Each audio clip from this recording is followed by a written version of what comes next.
Hello students, today we are going to start the second part of chapter number 1, Rise of British Rule in India.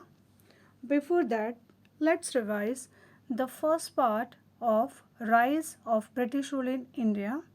In the first part, we have talked about India's trade with the European countries, then how Turkish people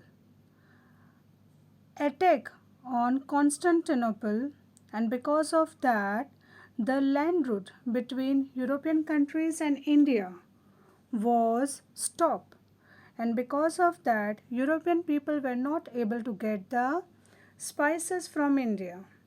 Then discovery of the sea route to India has been started by European people.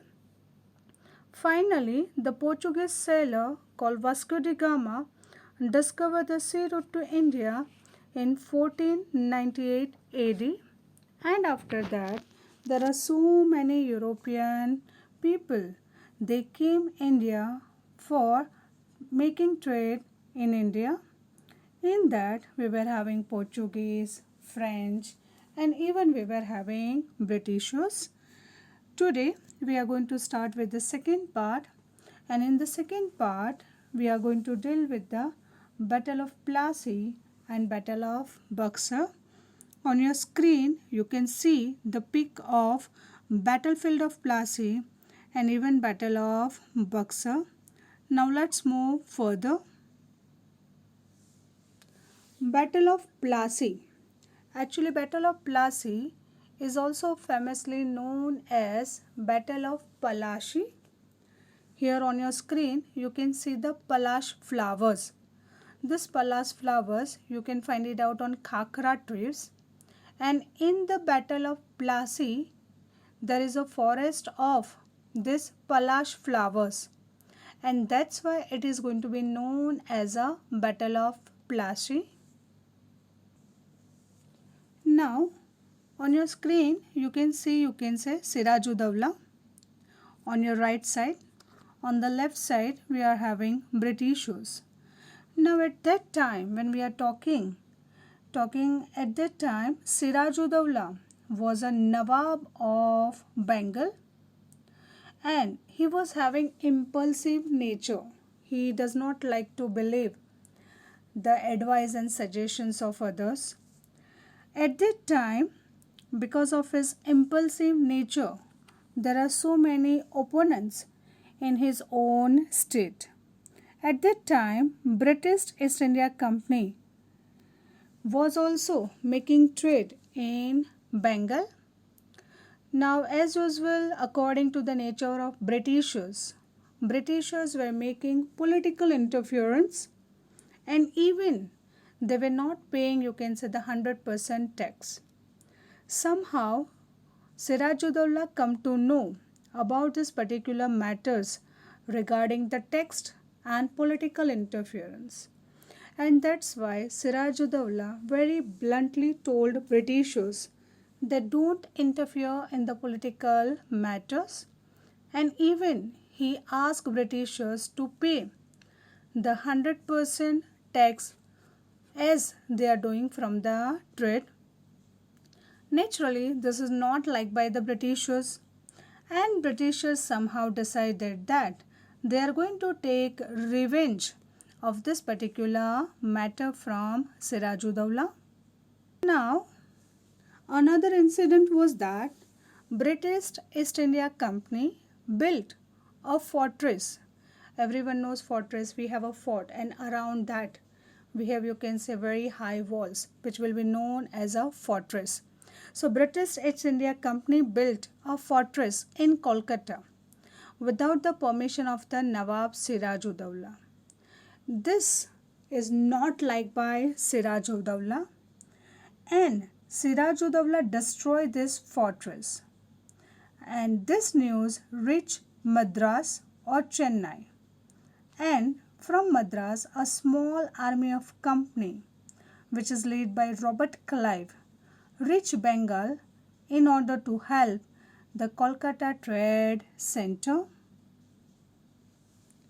Now Robert Clive's army is very strong. But if we compare Robert Clive's army with Siraj-ud-Dawla's army, then naturally you can say Siraj-ud-Dawla's army is, very strong. Total number of, you can say the soldiers are more, and it is actually difficult for Robert Clive to defeat Nawab's army. So, Robert Clive resorted to treachery. He made, you can say, a plan, you can say the cunning idea through which he can defeat Siraj-ud-Dawla. A conspiracy was planned in order to defeat the Nawab, in which the Nawab's commander-in-chief on the right side peak has been given, that is a peak of Mir Jafar. Mir Jafar is you can say the commander of Nawab. Another person which has been shown in the pic with the Britishers, that is called Seth Amirchand. Now Seth Amirchand, he is also you can say financially very strong. So this Britishers took the help of Mir Jafar and Amirchand to defeat Nawab, and on the pretext of unnecessarily harassing the people, Britishers have declared a war against you can say Nawab near a village named Plassey. Now you can see Mir Jafar, who's you can say the chief in command. The soldiers are going to work according to the orders of Mir Jafar. So, and on the second side you are able to see you can say the battlefield of Plassey. So this battlefield, you can say Battle of Plassey, was fought on 23rd June 1757 AD, and this battlefield of Plassey is situated 38 kilometers from Murshidabad, that is from West Bengal. As usual, according to the plan, when the battle started between Britishers and Nawab, Mir Jafar has remained inactive, and because of that Siraj-ud-Dawla was defeated. Not only that, simply within a half day, the end of Battle of Plassey has been ended, and the company got the freehold over 24 Parganas.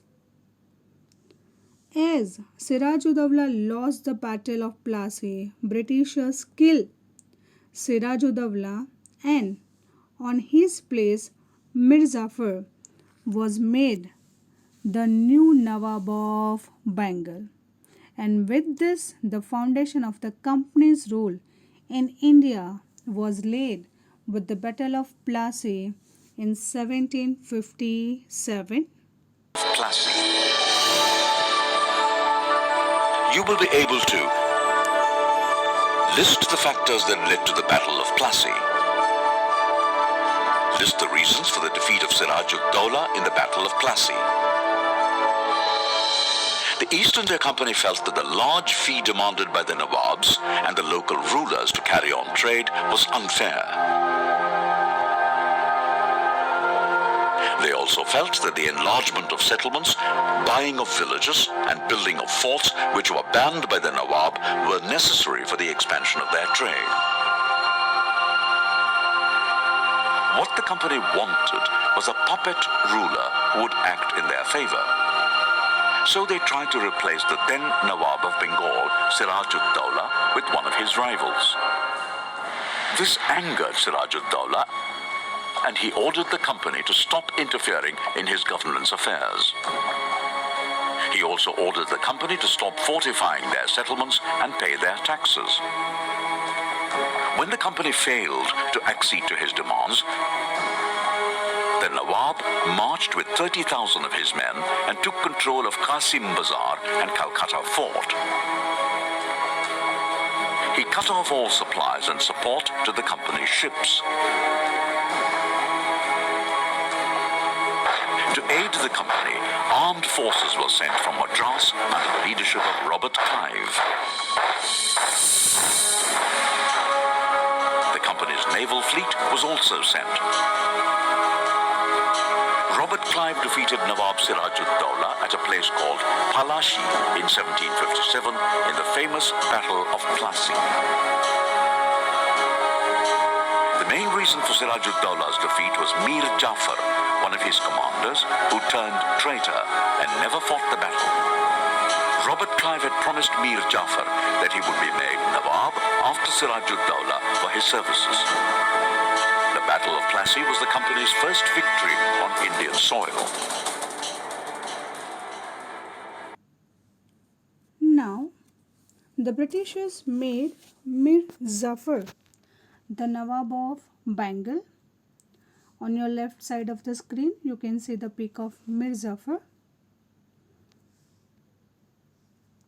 And this Mir Jafar has made the Nawab of Bengal because Britishers wanted to extract lot of wealth, lot of money from Mir Jafar.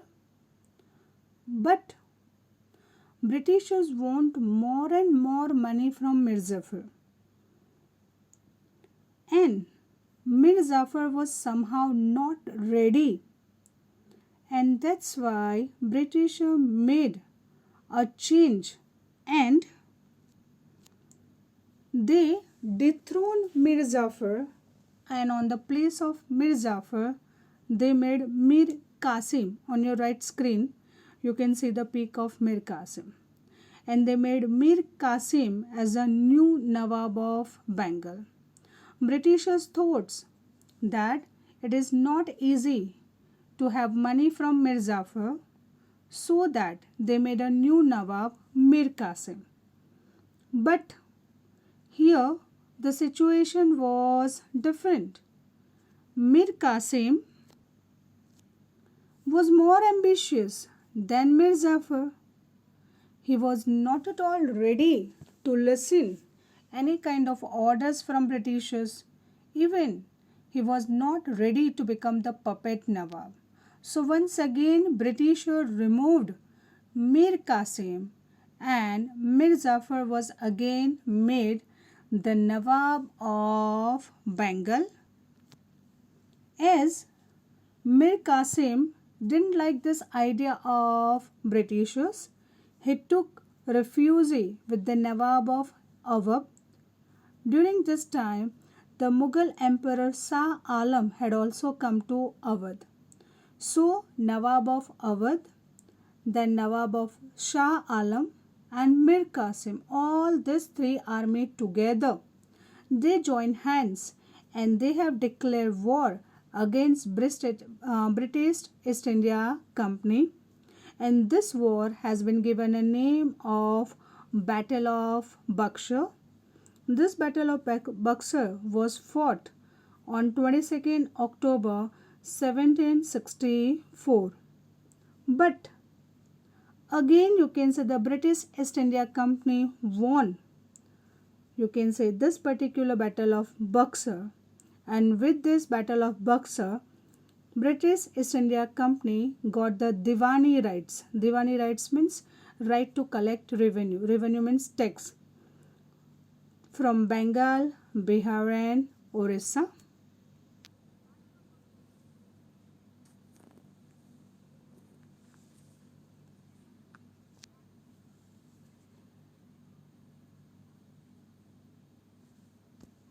Battle of Buxar, 1764.